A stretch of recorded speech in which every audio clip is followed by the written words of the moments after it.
Assalamualaikum and salam sejahtera. My name is Nusukah Sadana University. My metric number is H2182315. Today I would like to present about our topic is describe the classification and variant sources of Malaysian law. Introduction. Law means strict cooperation with applicable status, ordinance and regulation of any governmental authority having jurisdiction. Divided like public law, international law and private law.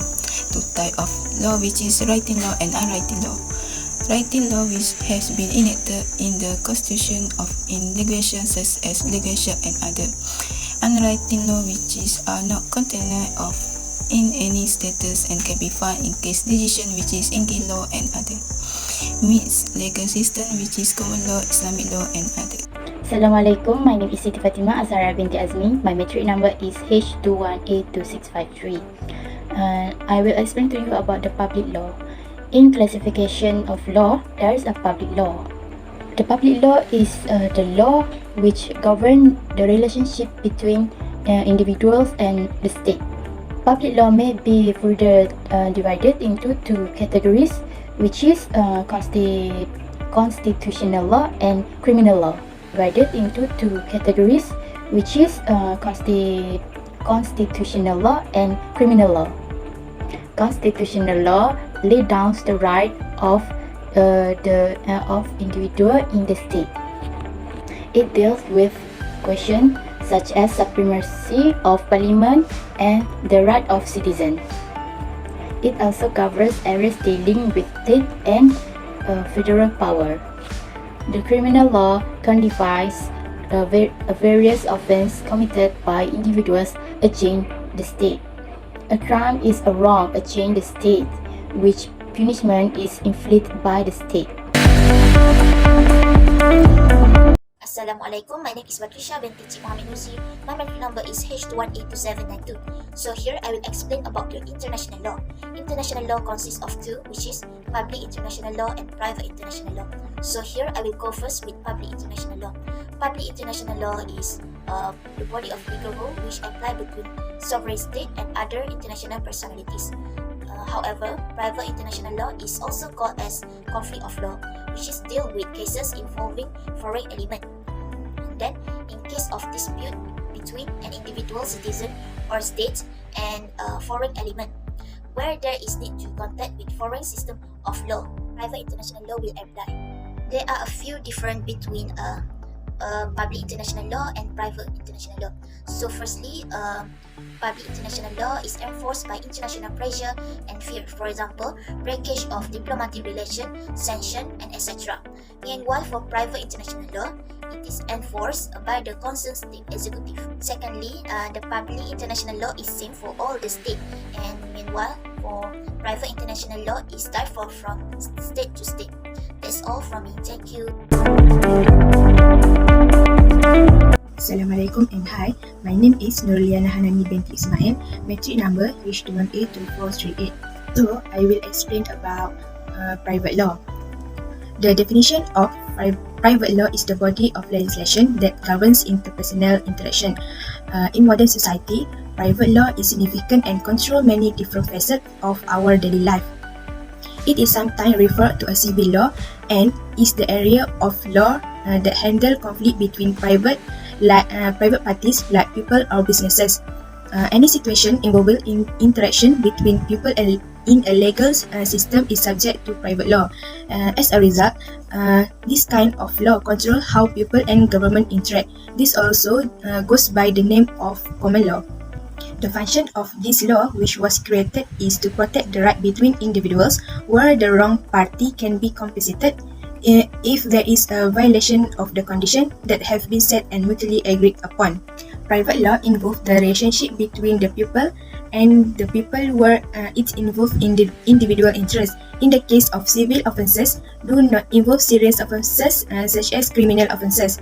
The civil offence usually involve a claim for damage it brought to court represented by the plaintiff lawyer, which is the party who claims, while the defendant is called as the defendant and also represented by their respective lawyer. There are several categories of private law, which is contract law, The law that governs the formation, performance, and termination of contract.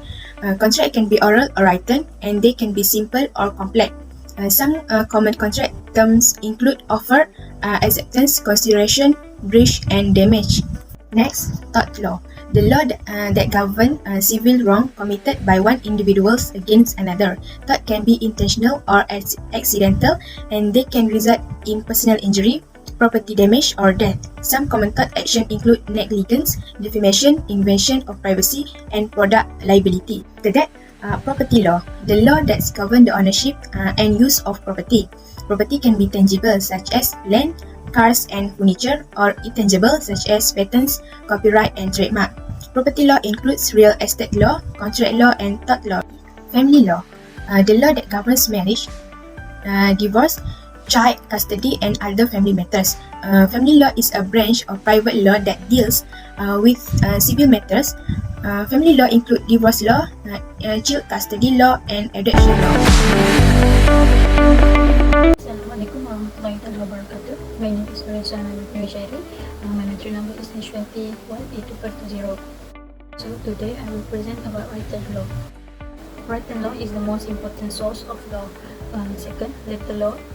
Those that are contained in formal instruments such as constitution and legislation. Federal constitution is the primary source of written law in the country. State constitution are also source of written law in Malaysia.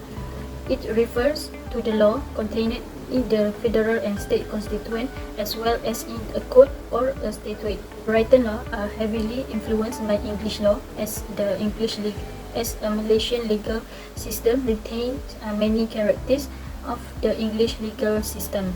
The written law include the federal constitution, state constitution, legislation, and subsidiary legislation. Next, federal constitution. Firstly, Malaysian Federal Constitution is the most important legal document with 181 provisions known as articles. Second, the supreme law of the land is the Federal Constitution. The Constitution can only be amended by 2/3 majority of the legislature total membership. The Federal Constitution also states that the Yang di-Pertua Agong owes his position to the Constitution and must act in accordance with it. Secondly, State Constitution. The State Constitution are made up of the provision listed in the 8th section. The rule, the Executive Council, the Legislature, and the other related subjects, and such as the legislative embased by financial provision, state employee, and constitutional amendment are all included in the provision. Secondly, legislation. Legislation is the law enacted by a body formed for this purpose. The Parliament and state legislature are not supreme. They must enact laws in accordance with the provision of the federal and state constitutions. Parliament has the authorities to enact laws on the subject list in List 1 Roman of the 19th section, while the state has the authority to enact laws on the subject listed in the List 2nd Roman. Last but not least, subsidiary legislation. Subsidiary legislation is enacted by individuals or group authorities by legislature. It is primarily enacted by minister or local government. It is void made in violation of a parent act or constitution, except in the case of a proclamation of emergency under Article 150 of the Federal Constitution (1). Hi, Assalamualaikum. My name is Nur Fatina Bila binti Abdul Rahman. My entry number is H2182512. Unwritten law. Unwritten law is divided into three, which is the first being is English law. English law can be divided into two, which are the English Commercial Law and English Land Law. In Section 5(1) of the Civil Law Act 1956, provided that the English Commercial Law is applicable in Peninsular Malaysia, except Penang and Malacca, as it stood on 7 April 1956 in the absence of local legislation. On the other hand, Section 5/2 of the same Act applies in Penang, Melaka, Sabah and Sarawak, as the law administered in this state will be the same as law administered in England in the like case at corresponding period. As for the English land law, none of the English land law concerning the tenure, conveyance, insurance of or succession to any immovable property or any estate, right or interest therein applies in Malaysia. Secondly, judicial decision. Approaching the judicial decision, judges do not decide arbitrarily. Instead, they are bound to follow certain accepted principles known as precedents. The system of binding judicial precedents is called stare decisis. It is created by the English judge and introduced into Malaysia upon colonization. Custom of the local inhabitant in Malaysia are also a sources of law. Lastly, customary law. The state of Sabah and Sarawak also have their own customary rules regarding family matters and land under customary law. In Malaysia, there are two types of custom, namely Pepatih custom and Temenggung custom. The Pepatih custom is practiced among Malays in Negeri Sembilan and Nanning in Melaka.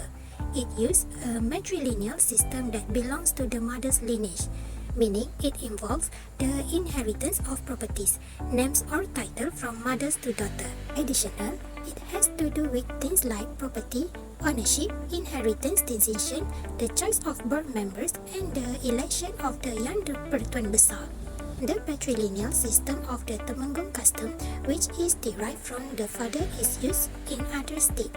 Assalamualaikum and hi, my name is Zahidah binti Abdul Aziz. My metric number H21A2753. Islamic law in Malaysia. Islamic law refers to the diverse legal system that have been and continue to be produced with the objective of being in accord with the Islamic faith. Islamic legal system operate in multiple and sometimes discontinuous way. Sharia is imposed only on Muslim and deals with moral and family matters. Non-Muslim are required to follow secular laws that deal with the same matters, and Islamic law does not apply to non-Muslim. Inheritance is considered as an integral part of Sharia law. Muslims inherit from one another as stated in the Quran. Hence, there is legal share for relative of the descendants in his estates and property.